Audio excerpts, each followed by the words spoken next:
कभी कहा जाता था विद्या दान सबसे बड़ा दान होता है, लेकिन आज उसी विद्या को लोगों ने नीलाम कर दिया। हर किताब अब एक प्राइस टैग के साथ बिकती है और हर क्लासरूम अब एक बिजनेस हॉल बन चुका है। ये है हमारे एजुकेशन सिस्टम की सच्चाई। कहा जाता है कि एक समय था जब गुरु अपने घरों में बच्चों को बैठाकर ज्ञान देते थे, ना फीस ना डोनेशन, सिर्फ सच्चा ज्ञान। पर आज अगर आपके पास पैसा है तभी आपको शिक्षा मिलेगी, वरना आप सिर्फ सपना देख सकते हैं। प्राइवेट स्कूल अब मंदिर नहीं मॉल बन चुके हैं। स्कूल ड्रेस सिर्फ स्कूल से ही लेना पड़ेगा, वरना बच्चा क्लासरूम में नहीं बैठ सकता। बुक्स भी यहीं से लेना होगा। जो बाजार में 300 की है वो स्कूल में 900 की मिलती हैं, लेकिन यहीं से लेना होगा। चलो ये सब तो अलग की बात है। और महीने की फीस जैसे आप किसी 5 स्टार होटल का बिल भर रहे हो। कोचिंग सेंटर आपको IIT नीट का सपना दिखाते हैं, कहते हैं आपका बच्चा हमारे यहाँ पढ़ेगा तो अफसर बनेगा, लेकिन उससे पहले लाखों की फीस दो। एक गरीब इंसान अपने बच्चों को उसी स्कूल में डालता है जिसमें उसकी औकात होती है, सरकारी स्कूल। और सरकारी स्कूल की कहानी तो हम सबको पता है कि सरकारी स्कूल में टीचर आते तो हैं, लेकिन जल्दी क्लासरूम में नहीं। एक किसान अपने बेटे से कहता है, बेटा इस बार गेहूं बिक जाए तो तेरी फीस भर दूंगा। और तभी बेटा जवाब देता है, पापा मैं खेत में पढ़ लूंगा, परेशान मत हो, आप खेत मत बेचो। क्या सच में पढ़ाई अब एहसान बन गई है? क्या गरीब के बच्चे अब सिर्फ सहने के लिए पैदा हुए हैं? जिनका पढ़ने का मन है वो पढ़ाई नहीं कर सकता अगर उनके पास पैसे नहीं है तो?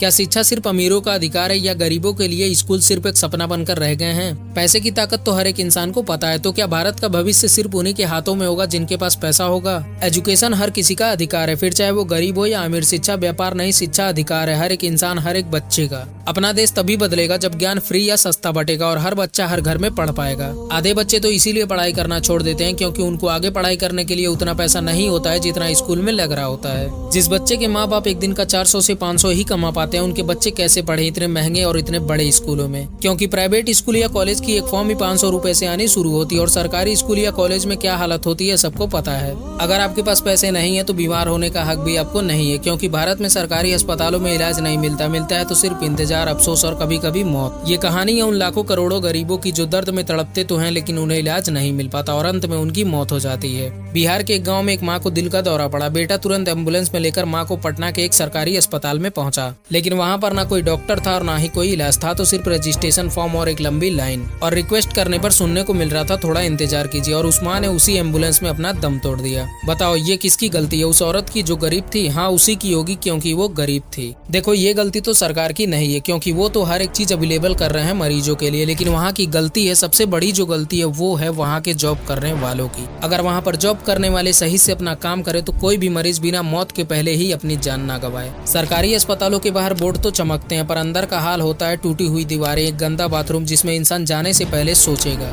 हॉस्पिटल में जो डॉक्टर होते हैं वो भी 2 घंटे में निकल जाते हैं, क्योंकि उन्हें प्राइवेट क्लिनिक में भी जाना होता है, वो भी इम्पोर्टेंट होता है। क्योंकि सरकार तो इन्हें पैसे देती नहीं है, और देती है तो ये देखने नहीं आती है कि ये लोग काम कर रहे हैं या नहीं, और यही सोचकर ये लोग चल जाते हैं और गरीब वहीं बेड पर पड़े बड़े मर जाता है। एक गरीब के पास इतना पैसा नहीं होता है कि वो अपने मरीज को एक प्राइवेट हॉस्पिटल में भर्ती कर दे, और अगर उसने ऐसा कर दिया तो उसे अपना सब कुछ बेचना पड़ जाएगा, क्योंकि प्राइवेट हॉस्पिटल में बात 100-200 में नहीं बल्कि हजारों और लाखों में होती है। एक बाप अपनी बेटी को लेकर डॉक्टर के पास जाता और डॉक्टर से कहता है, मेरी बेटी को बचा लो डॉक्टर साहब, वो सिर्फ 7 साल की है। एक पिता हाथ जोड़कर खड़ा था, लेकिन ICU में जगह नहीं थी। उसकी किसी ने नहीं सुनी और उसी रात उस पिता ने अपनी बच्ची को खो दिया। और ऐसा इसीलिए हुआ क्योंकि उसके पास 2 लाख का प्राइवेट इलाज करवाने का पैसा नहीं था। ये बात सच है कि आज के समय में हर कोई पैसे के लिए काम कर रहा है, हर किसी को पैसे की जरूरत है, लेकिन क्या गरीब के जान की कोई कीमत नहीं है अगर उसके पास पैसे नहीं है तो? कहने को सब मॉडर्न हो गए, पर सोच आज भी सबकी सड़ी हुई है। लड़का डॉक्टर है 50 लाख लो, इंजीनियर है SUV चाहिए, सरकारी नौकरी है तो सीधा एक कार। और लड़की के माता पिता बेटी को बोझ समझने लगते हैं, क्योंकि समाज ने उन्हें यही सिखाया है। हर साल 7,000 से ज्यादा महिलाएं दहेज के कारण अपनी जान गंवा देती हैं। कुछ जलाई जाती हैं, कुछ फांसी पर लटकती मिलती हैं, कुछ बस यूं ही दुर्घटना का नाम देकर मिटा दी जाती हैं।